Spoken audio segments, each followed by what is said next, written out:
Good morning student. आज हम standard 7 का हिंदी विषय पढ़ेंगे। आज का आपका चौथा इकाई है कथनी और करनी। यह एक निबंध है, यानी कि इसका साहित्य स्वरूप है निबंध।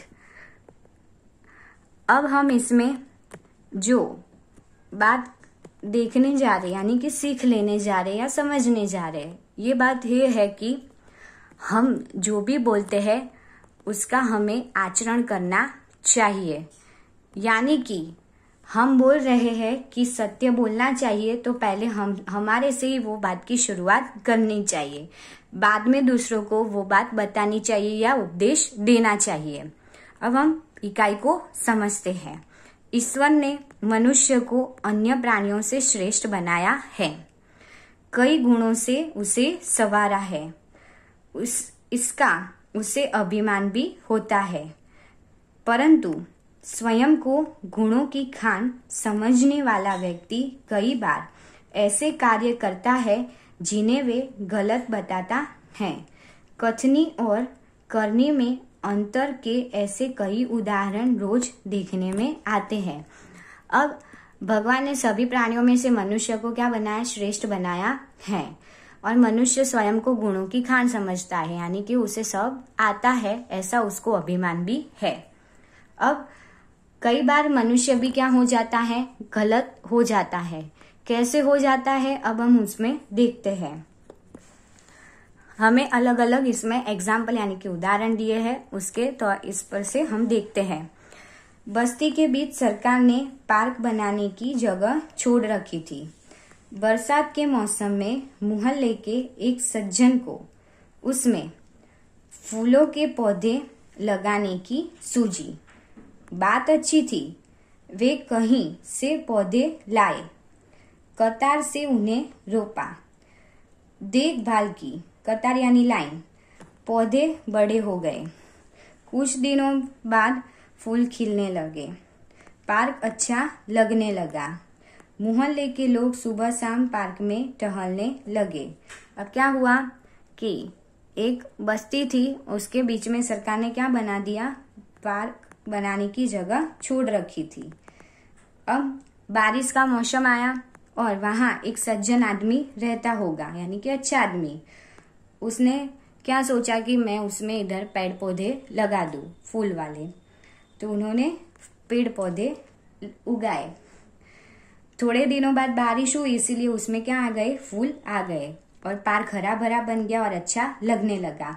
इसीलिए जो मोहल्ले के लोग थे वो वहां क्या आने लगे? सुबह शाम टहलने, यानी कि जो वॉक करने जाते हैं ऐसे वहां चलने आने लगे। पार्क में बैठते थे, टहलते थे। फूल सबको अच्छे लगते हैं। पार्क में लोगों के आने जाने से उन्हें यह लगता है कि इन फूलों को तोड़कर ले जाएंगे। उन्होंने एक तख्ती के ऊपर यह लिखकर टांग दिया कि फूल तोड़ना मना है। अब क्या हुआ कि फूल तो सबको अच्छे लगते हैं। कुछ लोग भगवान को चढ़ावे के लिए ले जाते हैं या कुछ अपने निजी शौक के लिए ले जाते हैं। इसीलिए सज्जन को वो बात का डर लगा कि लोग इधर टहलने तो आते हैं पर फूल तोड़कर भी ले जाएंगे। इसीलिए उसने एक तख्ती यानी कि एक बोर्ड पर लिख दिया कि फूल तोड़ना मना है, और ऐसा बोर्ड उसने लगा दिया, यानी कि तख्ती लगा दी। आते जाते सब उसको पढ़ते, कोई भी फूल को नहीं तोड़ता। पर मजे की बात तब सामने आई जब लोगों ने तख्ती लगाने वाले सज्जन को बड़े सवेरे जल्दी जल्दी फूल तोड़ते देखा। वे अपनी शर्म मिटाने के लिए बोले, पूजा के लिए तोड़ रहा हूं। अब क्या हुआ फिर? सज्जन ने बोर्ड लगा दिया, तख्ती लगा दी कि फूल तोड़ना मना है।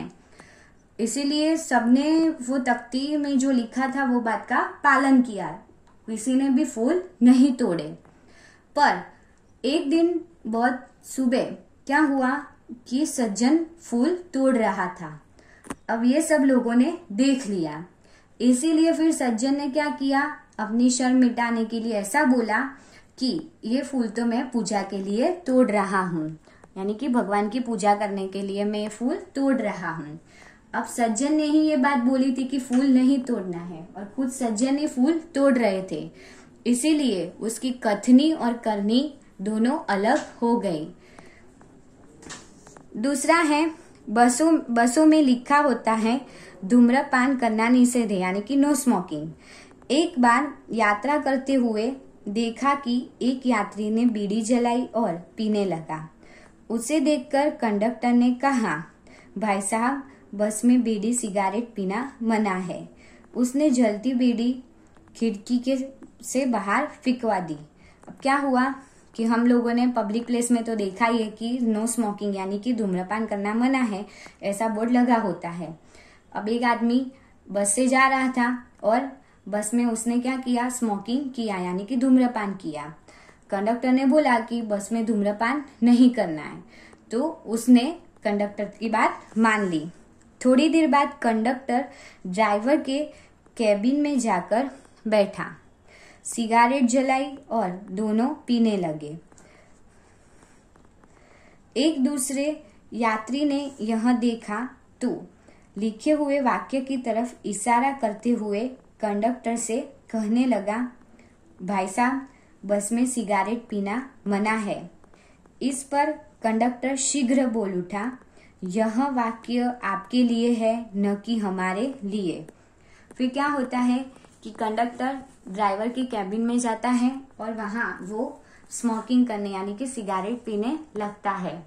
अब बस में बैठा हुआ जो एक पैसेंजर यानी कि एक यात्री था, वो ये सब देखता है और कंडक्टर को बोलता है कि बस में ये वाक्य लिखा है कि धूम्रपान नहीं करना चाहिए। तब कंडक्टर उसे क्या जवाब देता है कि ये सब यात्रियों के लिए है, हमारे लिए यानी कि ड्राइवर और कंडक्टर के लिए ऐसा कोई रूल्स नहीं है, यानी कि ऐसा कोई नियम नहीं है। अब हमें पता है कि नियम तो सबके लिए एक समान ही है। आगे का है, एक व्यक्ति दुकान पर गया, स्कूटर दुकान के सामने खड़ा कर ही रहा था कि दुकानदार बोला, आप अपना स्कूटर वहां सामने वाहन रखने के स्थान पर खड़ा करके आए। सज्जन ने कहा, मुझे ज्यादा समय तक थोड़े ही रुकना है, मैं तो सामान लेकर अभी चला जाऊंगा। दुकानदार बोला, पर दुकान के सामने बीच सड़क पर स्कूटर खड़ा रखना कोई ठीक बात नहीं। अब क्या होता है, एक व्यक्ति था, वो दुकान पर गया, दुकान के सामने उसने क्या कर दिया, अपना स्कूटर खड़ा कर दिया यानी कि पार्क किया। तो जो दुकान का जो मालिक था यानी कि दुकानदार था, उसने बोला कि दुकान के सामने आप वाहन यानी कि आपका स्कूटर नहीं पार्क कर सकते, यानी कि नहीं खड़ा कर सकते, आपको दूसरी जगह खड़ा करना पड़ेगा। तो वो सज्जन ने भी कहा कि मुझे ज्यादा समय तक नहीं रुकना है, थोड़ी देर बाद तो मैं इधर से ले लूंगा। पर दुकानदार नहीं मानता है और उसको बोलता है कि दुकान के सामने बीच सड़क पर ऐसे आप स्कूटर नहीं खड़ा कर सकते। सज्जन ने स्कूटर वाहन खड़ा करने के स्थान पर ले जाकर खड़ा कर दिया और वापस आकर सामान खरीदने लगे। इतने में स्कूटर लेकर दुकान पर एक लड़का आया। स्कूटर दुकान के सामने खड़ा करके वह दुकान के अंदर चला गया। इस पर उस सज्जन ने दुकानदार से कहा, आपने इसे मना नहीं किया। वह बोला, यह तो मेरा बेटा है। अब क्या होता है, सज्जन है वो दुकानदार की बात मान लेता है और जहां स्कूटर पार्क करने का जो पार्किंग होता है, जो जगह होती है, वहां वो स्कूटर खड़ा करके आ जाता है। थोड़ी देर बाद कोई एक आदमी आता है और दुकान के सामने स्कूटर खड़ा करके दुकान के अंदर चला जाता है। तब वो सज्जन दुकानदार से क्या कहता है कि आपने इसे क्यों मना नहीं किया। तब वो दुकानदार कहता है, ये तो मेरा बेटा है, इसीलिए मैंने मना नहीं किया। कुछ लोग ऐसे भी होते हैं जो आदर्श की बातें करते हैं, लेकिन जब उन्हें अपनाना पड़े तो वे आदर्श भूल जाते हैं। अब आदर्श यानी कि अच्छी बातें, कि हमें चोरी नहीं करनी चाहिए, झूठ नहीं बोलना चाहिए, हमेशा सच बोलना चाहिए। हम लोगों को उपदेश देते हैं, यानी कि लोगों को सिखाते हैं, पर जब अपनी बारी आती है तब हम ये सब नहीं करते। एक दिन एक सज्जन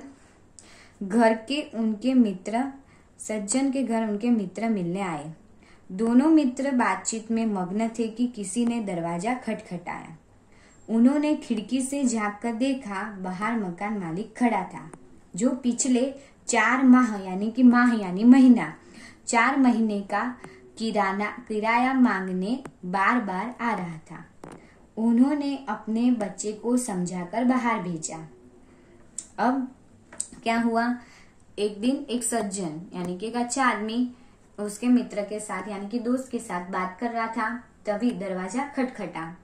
तो पहले तो उन्होंने दरवाजा नहीं खोला, खिड़की में से देख लिया कि कौन है। तो बाहर देखा तो मकान मालिक था, जो उनके घर का 4 महीने का किराया लेने आ रहा था। अब क्या करता है, वो जो किराएदार था वो अपने बेटे को समझा बुझा कर बाहर भेजता है।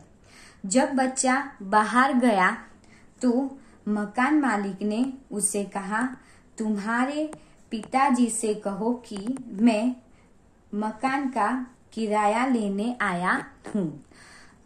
अब क्या होता है कि लड़का जो बाहर जाता है किराएदार का, तो मकान मालिक बोलता है कि अपने पिताजी को बुलाओ कि मैं 4 महीने का किराया मांगने आया हूँ। बच्चे ने तपाक से यानी कि जल्दी से जवाब दिया, पिताजी ने कहा है कि वे घर पर नहीं है। बच्चे की बात सुनकर मकान मालिक हंसने लगा।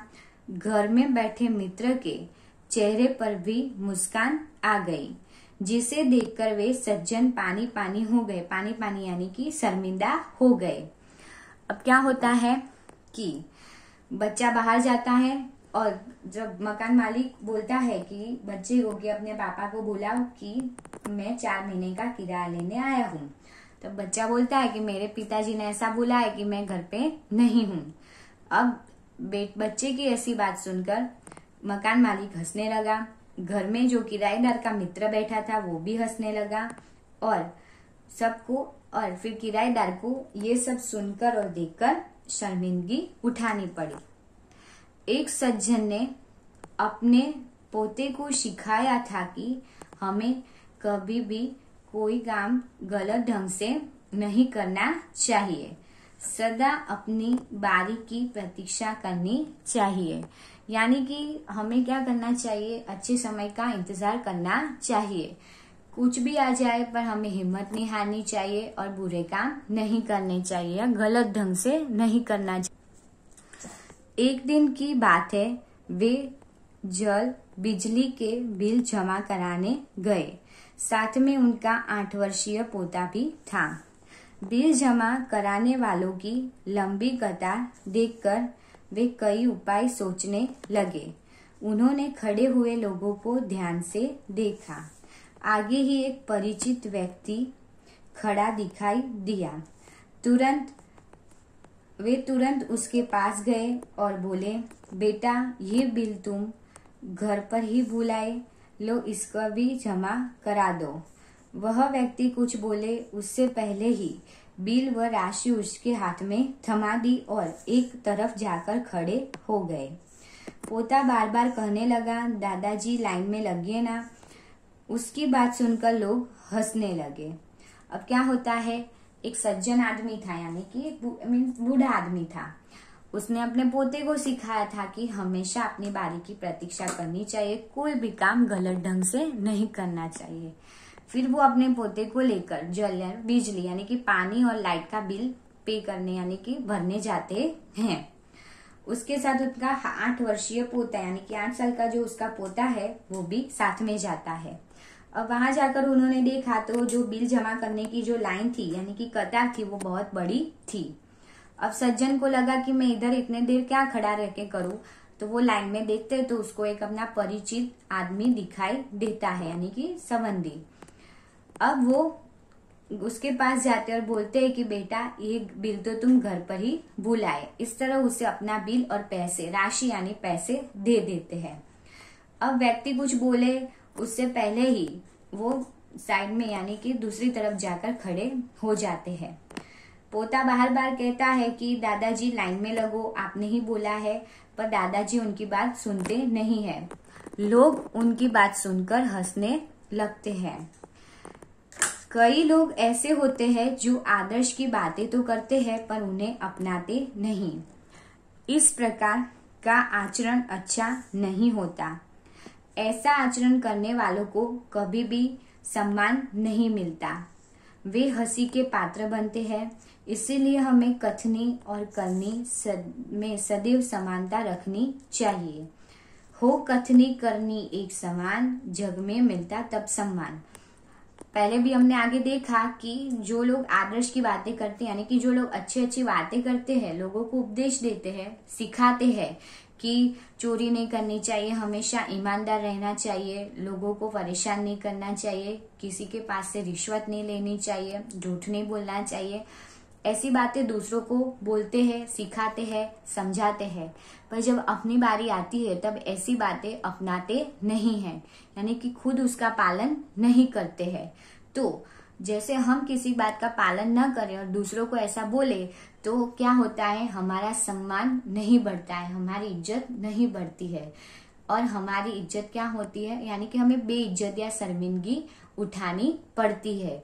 इसीलिए कथनी यानी बोलना और करनी यानी काम करना, यानी कि हम जो बोलते हैं उस प्रकार ही हमें काम करना चाहिए। सिर्फ बातें करने से कुछ होता नहीं है। आदर्शों की बातें करते हैं तो हमें वो आदर्शों को अपनाना भी पड़ता है। स्टूडेंट, मुझे आशा है कि आप लोगों ने चौथा इकाई पथनी और करनी ध्यानपूर्वक सुना होगा। अब हम इसके प्रश्नों के उत्तर को समझते हैं। आपका पहला प्रश्न है MCQ। पहला प्रश्न है, मनुष्य स्वयं को क्या समझता है। अब पहले हम उसके विकल्प देख लेते हैं। A, गुणों की खान, B, दया निधान, C, प्रेम का सागर, D, बुद्धि का भंडार। अब हमें पता है कि मनुष्य स्वयं को क्या समझता है, तो आएगा उत्तर A, यानी कि गुणों की खान। दूसरा प्रश्न है, बस में ड्राइवर के बैठने की जगह को क्या कहते हैं। A, bogie, B, parlour, C, saloon, D, cabin. अब बस और कंडक्टर जहाँ बैठते हैं, यानी कि बस के ड्राइवर जहाँ बैठते हैं, उस बैठने की जगह को क्या बोलते हैं, आप लोगों को पता है। क्या आएगा उत्तर D, कैबिन। तीसरा प्रश्न है, मकान मालिक कितने महीने का किराया लेने आया था। A, 4, B, 5, C, 6, D, 3। तो मकान मालिक कितने महीने का, हमने पहले आगे देख लिया इकाई में, 4 महीने का किराया लेने आया था, तो उत्तर आएगा A, 4। चौथा है, बिजली का बिल जमा कराने गए सज्जन का पोता कितने वर्ष का था। पता है कि हमें कि पोता कितने वर्ष का था। A, 5, B, 8, C, 6, D, 7। तो उत्तर आएगा B, 8। पांचवा है, आदर्श की बातें करना पर उन्हें न अपनाना यह डैश के लिए अच्छा नहीं होता। विकल्प देख लेते हैं। A, समाज, B, परिवार, C, जीवन, D, आचरण। यानी कि आचरण यानी कि हमारा व्यवहार, तो आचरण के लिए वो अच्छा नहीं होता, तो उत्तर आएगा D, आचरण। आप लोगों का नया प्रश्न है, रिक्त स्थानों की पूर्ति कीजिए। पहला है, ईश्वर ने मनुष्य को कई डैश से संवारा है। अब गहने आभूषण से तो संवारा नहीं है मनुष्य को, तो क्या आएगा, गुणों से संवारा है। तो उत्तर लिखेंगे, ईश्वर ने मनुष्य को कई गुणों से संवारा है। दूसरा है, डैश के मौसम में मोहल्ले के एक सज्जन को उसमें फूल के पौधे लगाने की सूझी। अब पता है कि किसके मौसम में हम फूल पौधे अच्छी तरह से लगा सकते हैं, बारिश के मौसम में लगा सकते हैं, पर इसमें हमें विकल्प में क्या दे दिया है, बरसात दिया है, तो आएगा बरसात। बरसात के मौसम में मोहल्ले के एक सज्जन को उसमें फूलों के पौधे लगाने की सूझी। तीसरी रिक्त स्थान है, लोगों ने डैश लगाने वाले सज्जन को फूल तोड़ते देखा। अब वो फूल तोड़ना मना है, वो क्या लगाया था उसने, बोर्ड यानी तख्ती। तो उत्तर लिखेंगे, लोगों ने तख्ती लगाने वाले सज्जन को फूल तोड़ते देखा। चौथा प्रश्न है, बसों में डैश करना वर्जित है। क्या करना वर्जित है, स्मोकिंग यानी धूम्रपान। तो उत्तर लिखेंगे, बसों में धूम्रपान करना वर्जित है। पांचवी है रिक्त स्थान, सदा अपनी डैश की प्रतीक्षा करनी चाहिए। किसकी प्रतीक्षा करनी चाहिए, तो आएगा बारी। तो लिखेंगे, सदा अपनी बारी की प्रतीक्षा करनी चाहिए। बारी यानी चांस, मौका। छठा, कई लोग डैश की बातें करते हैं, उन्हें अपनाते नहीं। किसकी बातें करते हैं, हमें पता है, यानी कि आदर्श की बातें करते, अच्छी बातें करते हैं। कई लोग आदर्श की बातें करते हैं, उन्हें अपनाते नहीं। अब आप लोगों का नया प्रश्न है, सही वाक्यांश चुनकर विधानों को पूर्ण कीजिए। पहला प्रश्न, पार्क में लोगों के आने जाने से फूलों के पौधे लगाने वाले को लगा कि, पहले विकल्प देखते हैं, अ, लोग इन फूलों को तोड़कर ले जाएंगे। ब, वे लोग इस पर कब्जा कर लेंगे। क, लोग बाग की हरियाली को नष्ट कर देंगे। अब क्या आएगा उत्तर, पता है कि फूल तोड़ने, जो फूल लगाने वाला यानी कि फूलों का पौधा लगाने वाला जो सज्जन था, उसे क्या डर था, लोग इन फूलों को तोड़कर ले जाएंगे। तो उत्तर इस प्रकार लिखेंगे, पार्क में लोगों के आने जाने से फूलों के पौधे लगाने वाले को लगा कि लोग इन फूलों को तोड़कर ले जाएंगे। दूसरा प्रश्न है, एक सज्जन ने अपने पोते को सिखाया था कि, क्या, विकल्प देखते हैं, अपना काम किसी भी तरीके से करना चाहिए, यानी कि अच्छे या बुरे तरीके से, ऐसा तो नहीं सिखाया था। ब, हमें कोई काम गलत ढंग से नहीं करना चाहिए। क, अपना काम खूब सोच समझ कर करना चाहिए। तो उत्तर क्या आएगा कि हमें कोई भी काम गलत ढंग से नहीं करना चाहिए। तीसरा प्रश्न है, बसों में लिखा होता है। तो पहले देखते हैं उसके विकल्प। अ, शांति बनाए रखे। ब, चढ़ते उतरते समय सावधान रहे। क, धूम्रपान करना वर्जित है। तो आजकल हम देखते हैं कि बसों में और काफी सारी पब्लिक प्लेस में लिखा होता है। क्या लिखा होता है, क, धूम्रपान करना वर्जित है। तो उत्तर लिखेंगे, बसों में लिखा होता है धूम्रपान करना वर्जित है। नया प्रश्न है, प्रश्नों के एक एक वाक्य में उत्तर लिखिए। पहला है, मनुष्य स्वयं को क्या समझता है। पता है हम लोगों को कि मनुष्य स्वयं को क्या समझता है, इकाई की शुरुआत में ही हमने देख लिया। उत्तर लिखेंगे, मनुष्य स्वयं को गुणों की खान समझता है।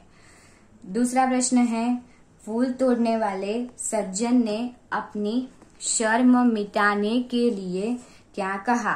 क्या कहा था सज्जन ने, वो लिखना है। तो लिखेंगे, फूल तोड़ने वाले सज्जन ने अपनी शर्म मिटाने के लिए कहा, मैं ये फूल पूजा के लिए तोड़ रहा हूँ।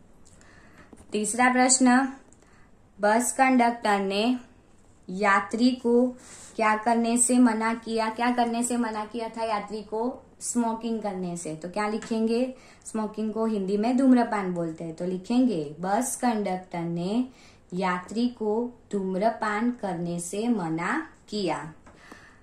चौथा प्रश्न है, कंडक्टर के अनुसार बस में धूम्रपान का निषेध किसके लिए है, किसके लिए नहीं। हमें पता है कि किसके लिए था, किसके लिए नहीं था वो नियम। तो इस तरह उत्तर लिखना है, कंडक्टर के अनुसार बस में धूम्रपान का निषेध यानी कि नहीं करना। यात्रियों के लिए है, ड्राइवर और कंडक्टर के लिए नहीं। 5वां है, दुकानदार ने अपने बेटे के प्रति क्या पक्षपात किया। क्या पक्षपात किया था? उत्तर लिखते हैं, दुकानदार ने ग्राहक को दुकान के सामने स्कूटर खड़ा करने से रोका पर अपने बेटे को नहीं देखा, यानी कि नहीं रोका। 6, मकान मालिक क्यों हंसने लगा। पता है कि क्या सुनकर हंसने लगा था, वो लिखना है। तो उत्तर लिखेंगे, मकान मालिक किराएदार के बेटे से यह सुनकर हंसने लगा कि पिताजी कहते हैं कि वे घर पर नहीं हैं। 7वां प्रश्न, बिल भरने के लिए कतार में न खड़े होने वाले सज्जन ने अपने पोते को क्या सिखाया। अब सज्जन ने अपने पोते को यानी कि 8 साल के पोते को क्या सिखाया था, वो लिखना है। बिल भरने के लिए कतार में खड़े न रहने वाले सज्जन ने अपने पोते को सिखाया था कि कोई भी काम कभी गलत ढंग से नहीं करना चाहिए। 8वां प्रश्न, जग में सम्मान प्राप्त करने के लिए हमें क्या करना चाहिए। उत्तर लिखेंगे, जग में सम्मान प्राप्त करने के लिए हमें कथनी यानी कि बोलना, करनी यानी करना, काम एक समान रखनी चाहिए, यानी कि कथनी और करनी एक समान रखनी चाहिए। नया प्रश्न है, उचित जोड़ मिलाइए। पहला है, आप लोगों को इधर सारे चिन्ह दिख रहे हैं। पहला है क्वेश्चन मार्क, फिर फुल स्टॉप, फिर ये उद्गार चिन्ह है, फिर अल्प विराम है, फिर अवतरण चिन्ह है और एक योजक चिन्ह है, यानी कि प्रश्न सूचक, पूर्ण विराम, उद्गार, अल्प विराम, अवतरण और योजक चिन्ह। तो हमें इधर से आप सही जोड़ मिलानी है। तो पहला है क्या है, प्रश्न चिन्ह, तो उत्तर आएगा प्रश्न सूचक चिन्ह। दूसरा है फुल स्टॉप यानी कि पूर्ण विराम, तो उसका आएगा उत्तर पूर्ण विराम। तीसरा है उद्गार चिन्ह, तो उधर आएगा उद्गार चिन्ह। चौथा है अल्प विराम, तो अल्प विराम है तो इधर से उत्तर आएगा अल्प विराम। फिर है अवतरण चिन्ह यानी कि इन्वर्टेड कॉमा, तो उत्तर आएगा 5 का अवतरण चिन्ह। 6ठा है योजक चिन्ह, तो उसका आएगा योजक चिन्ह। अब आएगा नया प्रश्न, वाक्यों में विराम चिन्हों का प्रयोग कीजिए, यानी कि जहां विराम चिन्ह की जरूरत पड़े वहां रखना है। पहला है, फूल तोड़ना मना है, तो इधर हमें फुल स्टॉप नहीं दिया यानी कि पूर्ण विराम नहीं दिया, तो लिखेंगे फूल तोड़ना मना है और फिर जो विराम चिन्ह यानी कि जो पूर्ण विराम करना है वो हम कर देंगे। दूसरा है, वाह कितना सुंदर दृश्य है। अब इसमें 2 विराम चिन्ह की कमी है, पहला है आश्चर्य चिन्ह और दूसरा है पूर्ण विराम। तो वाह के बाद आया आश्चर्य चिन्ह, कितना सुंदर दृश्य उसके बाद आएगा पूर्ण विराम। तीसरा है, बसों में लिखा होता है धूम्रपान का निषेध है, तो पूर्ण विराम कहाँ रखना है वो देखते हैं। बसों में अल्प विराम कहाँ रखना है यानी कि विराम चिन्ह कहाँ रखना है वो देखते हैं। पहले बसों में लिखा होता है आए तो हम क्या होते हैं, थोड़े अटक जाते हैं, तो वहां आएगा अल्प विराम। फिर क्या आएगा, धूम्रपान वर्जित है, अब एक नियम है तो वो किसमें लिखेंगे, अवतरण चिन्ह में यानी कि इन्वर्टेड कॉमा में।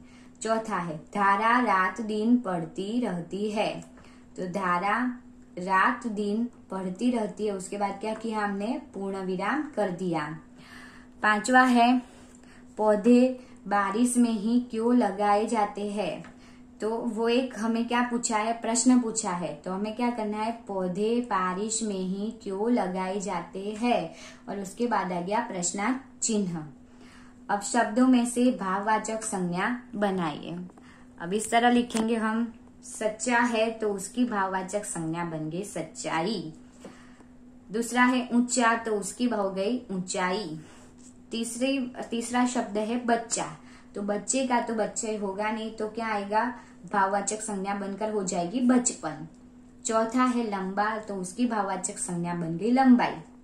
5वां है अमीर, तो उसकी भाववाचक संज्ञा बनेगी अमीरी। और छठा है बूढ़ा, तो उसकी भाववाचक संज्ञा बन गई बुढ़ापा। अब नया प्रश्न है, कहावतों का अर्थ लिखिए। पहली कहावत है, आम के आम गुठलियों के दाम, यानी कि हमें आम भी मिल जाते हैं और हम यानी कि दोनों तरफ से लाभ मिलता है। तो उत्तर क्या आएगा, अर्थ दोहरा, यानी कि दोनों तरफ से लाभ। दूसरा है, जैसी करनी वैसी भरनी, यानी कि जो जैसा करता है उसको वही उसके अनुसार फल भुगतना पड़ता है। तो अर्थ लिखेंगे, कर्मों के अनुसार फल मिलना। चौथा है, सांच को आंच नहीं, यानी कि जो सच बोलता है उसे किसी से डरने की जरूरत नहीं है। तो क्या आएगा, सच्चे व्यक्ति को कोई भय नहीं होता। चौथा है, काला अक्षर भैंस बराबर, यानी कि जिसने कुछ पढ़ा ही नहीं है उसे तो काले अक्षर क्या दिखेंगे, भैंस बराबर, यानी कि कुछ समझ में नहीं आएगा। तो उत्तर आएगा बिल्कुल अनपढ़। नया प्रश्न है, वाक्य में रेखांकित संज्ञा का भेद लिखिए। पहला है, मनुष्य अन्य प्राणियों से श्रेष्ठ है। तो इसमें रेखांकित संज्ञा दी गई है मनुष्य। अब मनुष्य का नाम नहीं दिया गया तो मनुष्य को किस में रखेंगे, जातिवाचक संज्ञा में। दूसरा है, हमें अहिंसा के पथ पर चलना चाहिए। अहिंसा के नीचे हमें क्या किया है, रेखांकित यानी कि अंडरलाइन की है। तो अहिंसा यानी कि हमारे मन का भाव, हम जो आचरण करते हैं यानी कि जो बात करते हैं और जिसे अपनाते हैं वो, तो अहिंसा है वो क्या होगी, हमारी भाववाचक। तीसरा प्रश्न है, रेलवे स्टेशन पर लोगों की भीड़ रहती है। भीड़ है यानी कि एक से ज्यादा इंसान या व्यक्ति, तो भीड़ हो गई हमारी समूहवाचक संज्ञा।